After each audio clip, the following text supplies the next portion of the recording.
എല്ലാവർക്കും നമസ്കാരം. നമ്മൾ നോ ഇൻ ദ ബൈബിളിനെ അറിയുക എന്നുള്ളൊരു എപ്പിസോഡാണല്ലോ ചെയ്തുകൊണ്ടിരിക്കുന്നത്. അപ്പോൾ കഴിഞ്ഞ പ്രാവശ്യം നമ്മൾ ജോഷുവയുടെ പുസ്തകം സംസാരിച്ച് തീർത്തു. ഇന്ന് നമ്മൾ ബുക്ക് ഓഫ് ജഡ്ജസ്, അതായത് ന്യായാധിപന്മാരുടെ പുസ്തകത്തിൽ നിന്നാണ് നമ്മൾ ഇന്ന് സംസാരിക്കുവാനായിട്ട് പോകുന്നത്. അതാണ് ഇന്ന് തുടങ്ങുന്നത്. ഓക്കെ, അപ്പോൾ ഈ ന്യായാധിപന്മാരുടെ പുസ്തകം അത് എഴുതിയത് ആരാണെന്നുള്ളത് അൺനോൺ ആയിട്ടാണ് ഇരിക്കുന്നത്. എന്ന് വെച്ചാൽ ന്യായാധിപന്മാരുടെ പുസ്തകം എഴുതിയ ഓതർ ആരാന്ന് ഒരു ഔദ്യോഗികമായ ഒരു സ്ഥിരീകരണം ആരും തന്നിട്ടില്ല.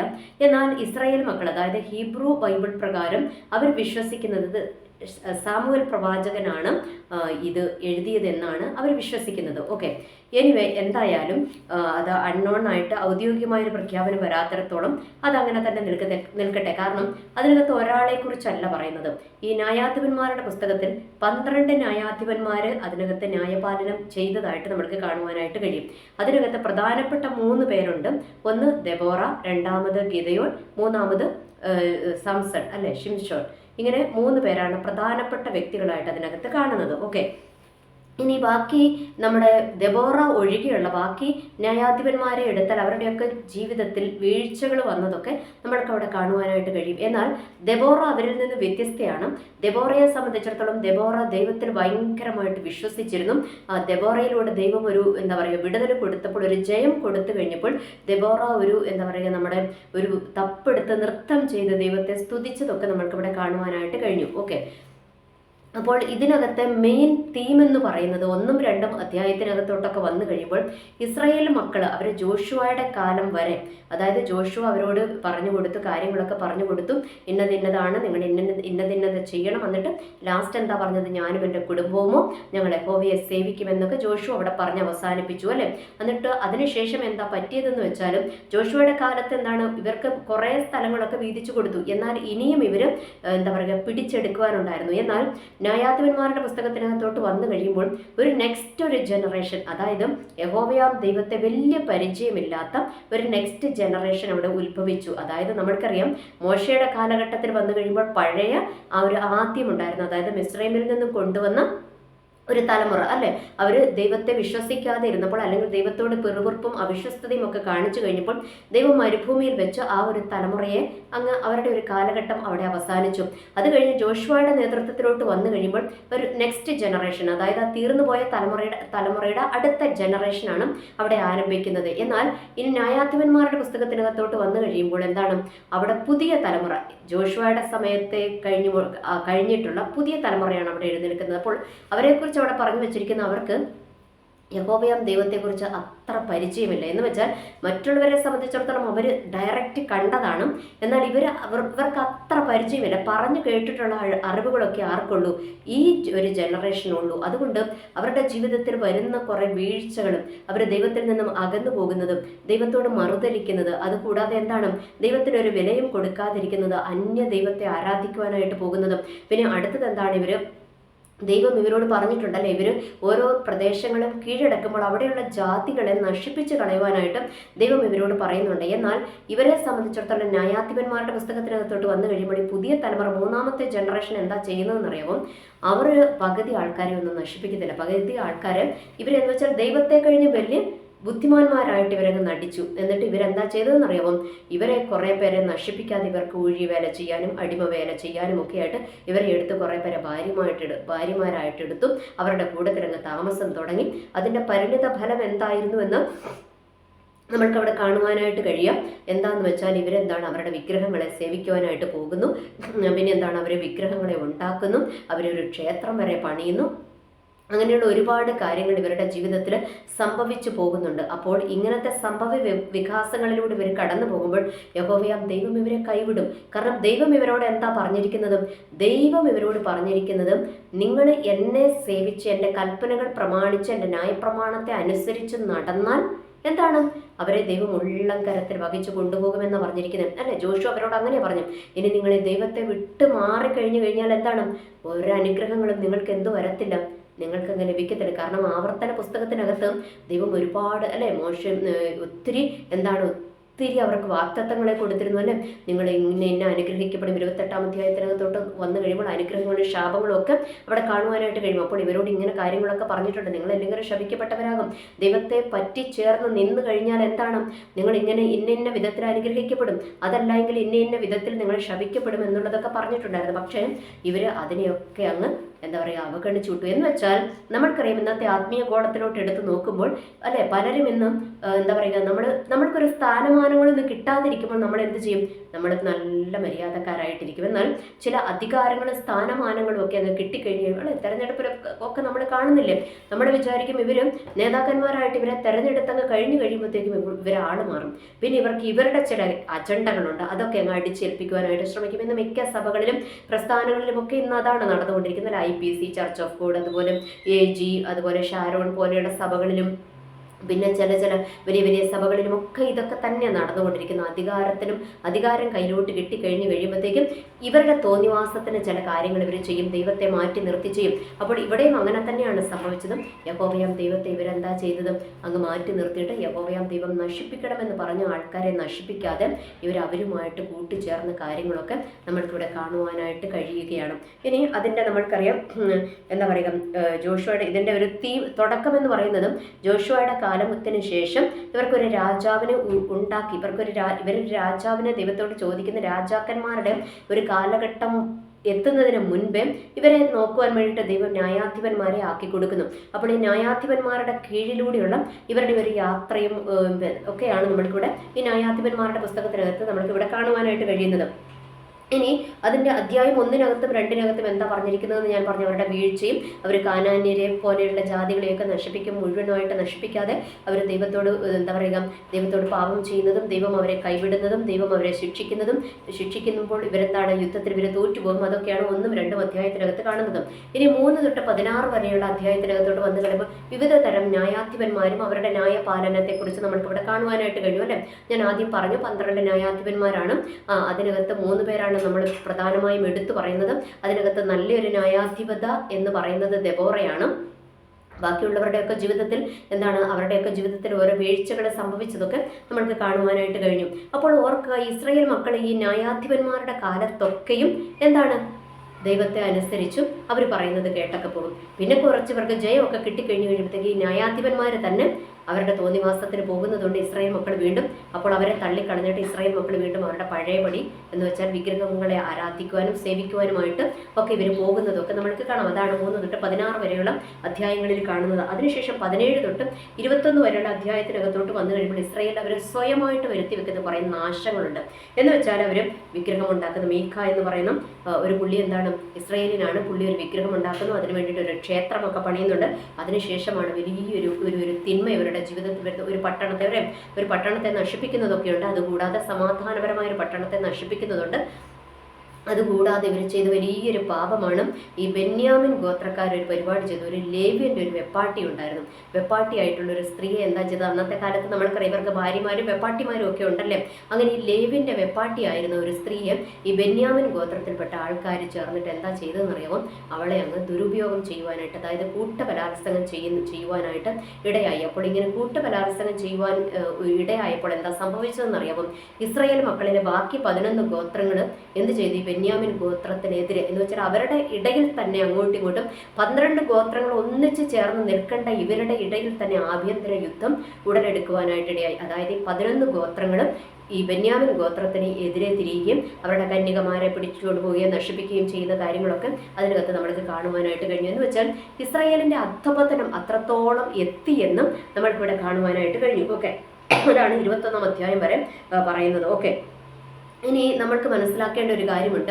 ഇതിനകത്തുനിന്ന് നമ്മൾക്ക് മനസ്സിലാക്കേണ്ട ഒരു കാര്യം എന്താണെന്ന് വെച്ചാൽ, ദൈവത്തോട് നമ്മൾ പറ്റിച്ചേർന്ന് നിന്ന് 21 അധ്യായങ്ങളേ ഉള്ളൂ ഇതിനകത്ത്. ഓക്കെ, അപ്പോൾ ദൈവത്തോട് നമ്മൾ പറ്റിച്ചേർന്ന് നിന്ന് കഴിഞ്ഞാൽ, ദൈവത്തിൻ്റെ കൽപ്പനകളൊക്കെ അനുസരിച്ച് നമ്മൾ മുൻപോട്ട് പോകുവാൻ തയ്യാറായി കഴിഞ്ഞു കഴിഞ്ഞാൽ ദൈവം നമ്മൾക്ക് ജയം തന്നുകൊണ്ടിരിക്കും. നമ്മുടെ ശത്രുക്കളുടെ മേലൊക്കെ ദൈവം നമ്മൾക്ക് ജയം തന്നുകൊണ്ടിരിക്കും. നമ്മൾക്കെതിരെ നിൽക്കുന്നവർ, നമ്മളെ തകർക്കുവാൻ നിൽക്കുന്ന ശത്രുവിൻ്റെ മുൻപിലൊക്കെ ദൈവം നമ്മൾക്ക് എന്ത് തരും, ജയം തന്ന് നമ്മളെ ജയത്തോടെ വഴി നടത്തുക തന്നെ ചെയ്യും. പക്ഷേ നമ്മൾ ദൈവത്തിൽ നിന്ന് വിട്ടുമാറിപ്പോയി കഴിഞ്ഞു കഴിയുമ്പോൾ എന്താ സംഭവിക്കുക എന്നറിയാമോ, നമ്മളെ ദൈവം എന്ത് ചെയ്യും? ദൈവവും നമ്മളെ കൈവിടും. അത് അന്നും ഇന്നും അങ്ങനെയൊക്കെ തന്നെയാണ്. ഇന്നും ഇസ്രായേൽ മക്കളുടെ ന്യായാധിപന്മാരുടെ പുസ്തകം എടുത്തു കഴിയുമ്പോൾ അവർ ദൈവത്തോട് പറ്റിച്ചേർന്ന് നിൽക്കും. വീണ്ടും അവർ വീഴും. വീണ്ടും അവർ ദൈവത്തോട് അടുത്ത് വരും. ദൈവത്തോട് അവർ നിലവിളിയും എന്താ പറയുക ക്ഷമായാചനയും ഒക്കെ ആയിട്ട് വരും. ദൈവം അവരോട് വീണ്ടും കരുണ കാണിക്കും. അവർ വീണ്ടും പാപം ചെയ്യും. വീണ്ടും ദൈവത്തോട് അടുത്ത് വരും. ഇത് തന്നെയാണ് ന്യായാധിപന്മാരുടെ പുസ്തകത്തിനകത്ത് നമ്മൾക്ക് കാണുവാനായിട്ട് കഴിയുന്നത്. ന്യായാധിപന്മാരുടെ പുസ്തകമല്ല, ഇസ്രായേലിന്റെ ചരിത്രം എടുത്താൽ അങ്ങനെ തന്നെയാണ് കാണുവാനായിട്ട് കഴിയുന്നത് അല്ലേ? അപ്പോൾ ഇത് തന്നെയാണ് ഇന്നും നമ്മളുടെയൊക്കെ വിശ്വാസികളായിരിക്കുന്ന അല്ലെങ്കിൽ ക്രിസ്ത്യാനികളായിരിക്കുന്ന നമ്മളുടെയൊക്കെ ജീവിതത്തിലും ഇന്നും ഇതൊക്കെ തന്നെയാണ് സംഭവിക്കുന്നത് അല്ലേ? നമ്മൾ നല്ല സന്തോഷത്തിലിരിക്കുമ്പോൾ നമ്മൾ ദൈവത്തോട് ഭയങ്കര സ്നേഹവും ഭയങ്കര വിശ്വസ്തതയും ഭയങ്കര വിശ്വാസവും ഒക്കെയാണ്. എന്നാൽ നമ്മളുടെ ജീവിതത്തിലെ പ്രതികൂലങ്ങളുടെ കാറ്റടിക്കാൻ തുടങ്ങുമ്പോൾ എന്ത് ചെയ്യും? നമ്മുടെ വിശ്വാസം ഒക്കെ എതിലേ പോയി എന്ന് അറിയത്തില്ല. അതിങ്ങനെ ആടി ഉലഞ്ഞുകൊണ്ടിരിക്കും. പിന്നെ നമ്മൾ അവസാനത്തെ പണിയായിട്ട് എല്ലാവരും അല്ല, ചിലരെന്ത് ചെയ്യും? കുറുക്ക് വഴികൾ തേടുവാനായിട്ട് പോകും. എന്ന് വെച്ചാൽ നമ്മൾ ദൈവത്തെ ഒരു മൂലയ്ക്ക് നിർത്തും. ദൈവത്തിന് ഇതൊന്നും ചെയ്യുവാനായിട്ട് കഴിയത്തില്ല എന്ന് പറഞ്ഞ് നമ്മൾ എന്ത് ചെയ്യും? മനുഷ്യരെ ആശ്രയിക്കാനും പിന്നെ അവർ പറയുന്ന ദുരുപദേശങ്ങളുടെ പുറകെ പോകുവാനായിട്ട് നമ്മൾ ശ്രമിക്കും. കാരണം ഇന്ന് അങ്ങനെയാണല്ലേ, നമ്മൾ എത്ര പറഞ്ഞാലും ചില ദുരുപദേശകന്മാരെ കുറിച്ച് എത്ര വെളിച്ചത്ത് അവരെ കാണിച്ചു കൊടുത്താലും ആൾക്കാർ ഇന്നും അവരുടെ പുറകെയാണ് പോകുന്നത്. എന്തിനാ പോകുന്നത്? അവർക്ക് എന്ത് വേണം? അവർക്ക് ഭൗതിക നന്മകൾ കിട്ടണം. അല്ലെങ്കിൽ ഇവർ പറയുന്ന ഈ കള്ളപ്രവചനങ്ങൾ കേട്ട് ഇവർക്കൊരു താൽക്കാലിക ആശ്വാസം കണ്ടെത്തുവാൻ വേണ്ടിയിട്ട് ജനങ്ങൾ ഇന്നിവരുടെ പുറകെ പോകും അല്ലേ? സത്യവചനം പറയുന്നിടത്ത് ഇന്ന് ആള് കുറവാണ്, ബാക്കിയുള്ളിടത്തൊക്കെ ഇന്ന് ആള് കൂടുതലാണ്. അല്ലെങ്കിൽ ഇതുപോലെയുള്ള ന്യൂ ജനറേഷൻ കള്ളപ്രവാചകന്മാരുടെ കൂട്ടത്തിലൊക്കെ ഇന്ന് ആളധികമാണ്. ഇന്നലെ ഞാൻ ജസ്റ്റ് ഒരു വീഡിയോ ഒന്ന് ചെയ്തു വന്നിട്ട് ഞാൻ തന്നെ അത് പ്രൈവറ്റ് ആക്കി. കാരണം എന്താണെന്ന് അറിയാമോ? നമ്മൾ പറഞ്ഞിട്ടൊന്നും ഒരു കാര്യമില്ല. കാരണം നന്നാകേണ്ടവർ എപ്പോഴും എന്ത് ചെയ്യും? നല്ലത് ചൂസ് ചെയ്യും അല്ലേ? അല്ലാത്തവർ എപ്പോഴും ഇവരുടെ പുറകെ പോയിക്കൊണ്ടിരിക്കും. കാരണം എത്ര പറഞ്ഞാലും ജനത്തിന് മനസ്സിലാകത്തില്ല. കാരണം ജനത്തിന് എന്താ വേണ്ടത്? അവരവരുടെ യുക്തി കൊണ്ട് ചിന്തിക്കും. എനിക്ക് വേണ്ടത് ഇൻസ്റ്റൻറ്റ് വിടുതലുകളാണ് അല്ലേ? ഇന്ന് നമ്മൾക്ക് ഇൻസ്റ്റൻ്റ് ആയിട്ടുള്ള ഫുഡ് ഐറ്റംസുകളൊക്കെ നമുക്കിന്ന് അവൈലബിൾ ആണ്. നമ്മളെപ്പോഴും അതിൻ്റെ പുറകെ പോകും. അതിനകത്ത് ഇൻസ്റ്റൻറ്റിനകത്ത് എന്തായിരിക്കും? അതിനകത്ത് നല്ലൊരു മായം ചേർത്തിട്ടുണ്ടാകും. നമ്മൾക്ക് വിഷയമല്ല. നമ്മൾക്ക് എന്ത് വേണം? ഇൻസ്റ്റൻ്റ് ആയിട്ട് കാര്യങ്ങൾ കിട്ടണം എന്ന് പറയുന്നത് പോലെ തന്നെയാണ് ആത്മീയത്തിലും. അതിനകത്ത് കറ പുരണ്ടതാണോ അതിനകത്ത് ചെടി പുരണ്ടതാണോ എന്ന് നമ്മൾ നോക്കത്തില്ല. നമ്മൾ എന്ത് ചെയ്യും? നമ്മൾ ഇൻസ്റ്റൻറ്റ് കാര്യങ്ങൾക്ക് പുറകെ പോകും. അപ്പോൾ ഞാൻ പറഞ്ഞു വന്നത്, ഇങ്ങനെ നമ്മൾ പറഞ്ഞിട്ട് കാര്യമില്ല. കാരണം ദൈവം ചിലരെ അങ്ങനെ അങ്ങ് ഏൽപ്പിച്ച് വിട്ടേക്കുന്നതാണ്. കാരണം ദൈവത്തിന് താല്പര്യമുള്ളവരെ അല്ലെങ്കിൽ ദൈവത്തോട് അടുത്ത് ദൈവത്തെ അനുസരിക്കുമെന്ന് ഉറപ്പുള്ളവരെ ദൈവം എന്ത് ചെയ്യും? ഇങ്ങനത്തെ കൾട്ടുകളുടെ ഒന്നും കീഴിൽ ചെന്ന് പെടാതിരിക്കുവാൻ ദൈവം അവർക്ക് ജ്ഞാനത്തിൻ്റെ ആത്മാവിനെ കൊടുക്കും. അല്ലാത്തവർ പറഞ്ഞാൽ അനുസരിക്കത്തൂല, അവരുടെ പുറകെ പോവുകയും ചെയ്യും. അവസാനം പണി കിട്ടുകയും ചെയ്യും. ഇന്നലെ ഞാൻ പറഞ്ഞു അല്ലേ, ഒരു ഫോറൻസിക് പ്രവാചകൻ പുള്ളിയുടെ ചർച്ചിൽ പോയൊരു വിശ്വാസി അവിടുത്തെ എന്താ പറയുക കള്ളത്തരങ്ങളൊക്കെ വിളിച്ചു പറഞ്ഞതിൻ്റെ പേരിൽ പുള്ളിക്കാരത്തിക്കെതിരെ ഭാര്യനെ കൊണ്ട് കേസ് കൊടുപ്പിച്ചു. എന്നിട്ട് ആ വിശ്വാസി പോയിട്ട് ആത്മഹത്യക്ക് ശ്രമിച്ചു. ഇങ്ങനത്തെ പരിപാടികളൊക്കെ നടന്നുകൊണ്ടിരിക്കുക. അവിടെയും പിന്നെയും ആൾക്കാർ കൂടുക. എന്നിട്ട് ഞാൻ ഇന്നലെ ഇട്ട വീഡിയോയുടെ അടിയിൽ ഒരു സഹോദരിയാണെന്ന് തോന്നുന്നു വന്നിട്ട് കമൻറ്റ് എഴുതിയേക്കുക. അതിൻ്റെ അടിയിൽ വന്ന് കമൻറ്റ് എഴുതിയേക്കുക, ദൈവത്തിൻ്റെ ദാസന്മാരെ കുറിച്ച് പറയാനുണ്ട്. ഹലോ, ഇവരൊന്നും ദൈവത്തിൻ്റെ ദാസന്മാരല്ല. ഇവരൊക്കെ പണത്തെ ആരാധിക്കുന്ന മാമോന്റെ ദാസന്മാരാണ്. അതുകൊണ്ട് ഇവരെ ഒന്നും ദൈവദാസന്മാരെന്ന് പറയരുത്. ദൈവദാസന്മാരെന്ന് പറയുന്നത് ദൈവത്തെ അനുസരിച്ചും ദൈവത്തിന് കീഴ്പ്പെട്ടിരിക്കുന്നവരാണ് ദൈവത്തിന്റെ ദാസന്മാരും. അല്ലാത്തവരൊക്കെ പിശാചിന്റെ ദാസനും പണത്തിന്റെ ദാസനുമാണെന്നുള്ള തിരിച്ചറിവ് നമ്മൾക്ക് ഉണ്ടാകണം. അപ്പോൾ ഞാൻ പറഞ്ഞു വരുന്നത്, ഞാൻ അതിനകത്തോട്ട് കിടക്കുന്നില്ല. കാരണം നമ്മൾ എത്ര പറഞ്ഞിട്ടും കാര്യമില്ല. പോകേണ്ടവർ അവരുടെ പുറകെ പോവുക തന്നെ ചെയ്യും. അവസാനം പണി കിട്ടിക്കഴിഞ്ഞ് കഴിയുമ്പോഴേ പഠിക്കത്തുള്ളൂ. ഓക്കെ, അതുകൊണ്ട് അതങ്ങനെ നിൽക്കട്ടെ. അത് കുറേ എണ്ണത്തിന് അങ്ങനെ തന്നെ വിട്ടേക്കുന്നതാണ്. അതവിടെ നിൽക്കട്ടെ. അപ്പോൾ നല്ല ആൾക്കാരെന്ത് ചെയ്യും? നന്നായിട്ട് ജീവിക്കണം, നിത്യത്തിൽ പോകണം, വചനത്തിൻ്റെ ഒരു മർമ്മങ്ങളും അറിയണം എന്നുള്ളവരെന്ത് ചെയ്യും? നല്ല ദൈവദാസന്മാരെ നല്ല ചർച്ചകളും തേടി അവർ പോകും. ദൈവം അവരെ ആ ഒരു അന്വേഷണത്തിൽ അവർക്കൊരു പൂർണ്ണത ദൈവം കണ്ടെത്തി കൊടുക്കുകയും ചെയ്യും. കാരണം ചോദിക്കുവാൻ നിങ്ങൾക്ക് ലഭിക്കും, അന്വേഷിക്കുവാൻ നിങ്ങൾ കണ്ടെത്തും, മുട്ടുവാൻ നിങ്ങൾക്ക് തുറന്നു കിട്ടുമെന്നാണ് പറഞ്ഞിരിക്കുന്നത്. നമ്മൾ ദൈവത്തോട് ചോദിക്കാതെ ദൈവം നമ്മൾക്ക് വേണ്ടി ചെയ്തു തരും. പക്ഷേ നമ്മൾ നമ്മൾ നല്ലത് മുറുകെ പിടിക്കുവാൻ നമ്മൾ ദൈവത്തോട് ചോദിക്കണം. ദൈവമേ, അങ്ങയുടെ ആത്മാവിനാൽ നയിക്കപ്പെടുന്ന സഭയാണോ, അങ്ങയുടെ ആത്മാവിനാൽ നയിക്കപ്പെടുന്ന ദാസനാണോ, ദൈവദാസനാണോ എന്ന് ചോദിച്ചിട്ട് വേണം നമ്മൾ ഓരോ കാര്യങ്ങളും ചുവടുവെക്കാൻ. ഇത് അവിടെ ഇൻസ്റ്റന്റ് വിടുതൽ നടക്കുന്നു, ഇവിടെ ഇൻസ്റ്റന്റ് വിടുതൽ നടക്കുന്നു. എന്താണെങ്കിലും വചനമൊന്നും അവിടെ ഇല്ല. ഇവരുടെ ഒന്നും സഭകളിൽ വചനമില്ല കേട്ടോ. ഇവരൊക്കെ ചുമ്മാ ഇവരെ പൊക്കി അടിക്കാൻ വേണ്ടിയിട്ട് കുറേ പേര് വിളിക്കുക, കുറേ വണ്ടി നമ്പർ പറയുക, പാസ്പോർട്ടിൻ്റെ നമ്പർ പറയുക, ആ നമ്പർ പറയുക, ഈ നമ്പർ പറയുക, വീടിൻ്റെ വഴി പറയുക. അപ്പോൾ ഞാൻ ഇന്നലത്തെ വീഡിയോയിൽ പറഞ്ഞു, എൻ്റെ ഒരു കൂട്ടുകാരത്തിക്കൊക്കെ ഉണ്ടായൊരു അനുഭവം ഞാൻ പറഞ്ഞു. തലേ ദിവസം അവരുടെ അടുത്തുനിന്ന് മുഴുവൻ ഡീറ്റെയിൽസ് ചോദിച്ചിട്ട് നെക്സ്റ്റ് ഡേയിൽ അത് വളച്ചു കെട്ടി അങ്ങോട്ട് പറയുവാനും ഒരു പ്രവചനം പറഞ്ഞ് ഒരു പേര് വിളിക്കൽ പ്രവാചകന്റെ ചരിത്രമൊക്കെ ഉണ്ട്. ഫോറൻസിക് പ്രവാചകന്റെ കാര്യമാണ് പറഞ്ഞ് അങ്ങനത്തെ കാര്യങ്ങളൊക്കെ ചെയ്തുകൊണ്ടിരുന്നു. എന്ന് വെച്ചാൽ ദൈവത്തെ ഒരു ഭയവുമില്ലാതെ പണത്തിന് വേണ്ടിയും സ്വന്തം പ്രശസ്തിക്ക് വേണ്ടിയും ദൈവത്തെ ഉപയോഗിക്കുന്ന ഒരുപാട് ആൾക്കാർ ഇന്ന് അവൈലബിൾ ആണ്. അപ്പോൾ നമ്മൾ തിരഞ്ഞെടുക്കണം, അല്ലെ, നമ്മൾ തിരഞ്ഞെടുക്കണം ആരാണ് നല്ലതെന്ന്. ഈ ന്യായാധിപന്മാരുടെ പുസ്തകത്തിനകത്തോട്ട് വന്നു കഴിയുമ്പോൾ അവർക്ക് എന്തുണ്ട്, അവർ ഈ ന്യായാധിപന്മാർ ഇവരുടെ മേലെ ഒത്തിരി അങ്ങ് അടിച്ചേൽപ്പിക്കാനും അവരുടേതായ രീതികളിലോട്ട് അവർ നീങ്ങിക്കഴിഞ്ഞപ്പോഴത്തേക്കും ഇവരവരെ തള്ളിക്കളഞ്ഞുന്നുണ്ട്. എന്നാൽ ഇവിടെ നമ്മുടെ വിശ്വാസികൾക്ക് അതുപോലും അവർ വീണ്ടും അവരുടെ പുറകെ തന്നെ പോകുമ്പോൾ യോ അയ്യോ ഹല്ലു ഹല്ലേലൂയ സ്തോത്രം പറഞ്ഞുകൊണ്ട് ദൈവത്തിൻ്റെ ദാസനാണ്, ദൈവത്തിൻ്റെ അഭിഷിക്തനാണ്, പ്രവാചകനാണെന്ന് പറഞ്ഞുകൊണ്ട് പോകും. ഈ ദൈവത്തിൻ്റെ ദാസൻ ആരാ, ദൈവത്തിൻ്റെ പ്രവാചകൻ ആരാ എന്ന് തിരിച്ചറിവില്ലാത്തവരാണ് ഇതുപോലെയുള്ള കള്ളന്മാരെയൊക്കെ പ്രവാചകനാണെന്നും ദൈവത്തിൻ്റെ ദാസന്മാരാണെന്നൊക്കെ പറയുന്നത്. ഓക്കെ, അതൊരു ടോപ്പിക്കിനെ കുറിച്ച് നമുക്ക് സംസാരിക്കട്ടെ. കാരണം അത് നമ്മളുടെ കൃപയും കൂടി പോകത്തേ ഉള്ളൂ. കാരണം നമ്മൾ ഇവരുടെ കാര്യങ്ങൾ പറഞ്ഞുകൊണ്ടിരുന്നത് നമ്മുടെ മനസ്സും കൂടി വിഷലിപ്തമാകത്തേ ഉള്ളൂ. അതുകൊണ്ട് ആ വഴിക്ക് പോകണ്ട. കാരണം ദൈവം കൊയ്ത്തോളം ചിലതിനെയൊക്കെ നിർത്തിയിട്ടുണ്ട് കേട്ടോ. കാരണം ഇവർ പറയും, കർത്താവേ നിന്റെ നാമത്തിൽ ഞങ്ങൾ പ്രവചിച്ചു, നിന്റെ നാമത്തിൽ ഞങ്ങൾ രോഗശാന്തി കൊടുത്തു, മരിച്ചവരെ ഉയർപ്പിച്ചു, ഞങ്ങൾ പേര് വിളിച്ചു, അത് ചെയ്തു ഇത് ചെയ്തു എന്നൊക്കെ പറഞ്ഞുകൊണ്ട് ഇവർ പറയും. ബൈബിളിൽ പറഞ്ഞിട്ടുണ്ടല്ലേ, പേര് വിളിച്ചത് പറഞ്ഞതൊന്നും പറഞ്ഞിട്ടില്ല. അത് ഞാൻ ഇപ്പോഴത്തെ ഇത് വെച്ചിട്ടുണ്ടെങ്കിൽ പറഞ്ഞതാ. ഓക്കെ, അപ്പോൾ ഇവരൊക്കെ പറയും. പക്ഷേ ഇവരുടെ ഒന്നും രീതി സ്വർഗത്തിൽ പോകാനൊന്നുമല്ല, ഇവർക്കറിയാൻ പോകത്തൊന്നുമില്ലെന്നും ഇവരുടെ ലക്ഷ്യം അതല്ല. എന്നാൽ ദൈവമില്ലാതെ ഓടുന്ന പലരുമുണ്ട്. അവരൊക്കെ പറയും, കർത്താവേ ഞങ്ങൾ ഇങ്ങനെ ചെയ്തില്ലേ. ദൈവം എന്താ പറയുന്നത്? അനീതി പ്രവർത്തിക്കുന്നവരെ ഞാൻ നിങ്ങളെ അറിയുന്നില്ലെന്ന് തന്നെയാണ് ദൈവം പറയുന്നത്. എനിക്ക് നിങ്ങളെ അറിഞ്ഞുകൂടുന്ന ദൈവം പറയുന്നത്. അപ്പോൾ ഓർക്കുക, നമ്മൾ പറയും ദൈവത്തിന് എല്ലാ വ്യക്തികളെ അറിയാമെന്ന്. ഓർക്കുക, ദൈവത്തിൻ്റെ പാതയിലൂടെയും ദൈവത്തിൻ്റെ വഴികളിലൂടെയും സഞ്ചരിക്കാത്ത വ്യക്തികളെ ദൈവം അറിയുന്നില്ല. എന്ന് വെച്ചാൽ അവനെ ദൈവം ഗൗനിക്കുന്നില്ല, അവൻ്റെ ചെയ്തികളെ ദൈവം മാനിക്കുന്നില്ല, അവനെ നോക്കുന്നതിൽ അവനെ അവോയ്ഡ് ചെയ്ത് വിടുകയാണ് എന്നും നമ്മൾക്ക് മനസ്സിലാക്കുവാനായിട്ട് കഴിഞ്ഞു. അതുകൊണ്ടും ഇത്രയും ഒരു ഭയാനകമായ അവസ്ഥ നമ്മളുടെ ഒന്നും ജീവിതത്തിൽ ഉണ്ടാകരുത്. ദൈവം നമ്മളെ അവോയ്ഡ് ചെയ്ത് വിടുവാനായിട്ട് ഇടയാകരുത്. കാരണം നമ്മൾ പരിശോധിക്കണം, ദൈവമേ അങ്ങയുടെ സാന്നിധ്യം എന്നെ വിട്ടുമാറരുത്, അങ്ങയുടെ പരിശുദ്ധാത്മാവിൻ്റെ ഉള്ളിൽ ഉണ്ടാകണമെന്ന് നമ്മൾ പ്രാർത്ഥിച്ചുകൊണ്ടിരിക്കണം.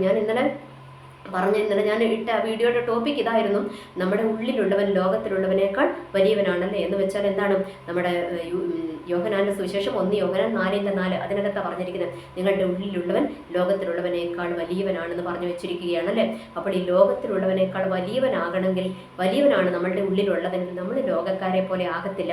നമ്മൾ ആത്മീയന്റെ രീതിയിലേ നമ്മൾ സഞ്ചരിക്കത്തുള്ളൂ കേട്ടോ. നമ്മൾ ഇങ്ങനെയുള്ളവരുടെ രീതികളിലൊന്നും നമ്മൾ പോകത്തില്ല. ഇവർ ദൈവത്തിന്റെ പരിശുദ്ധാത്മാവ് ഇല്ലാത്തവരെന്ത് ചെയ്യും?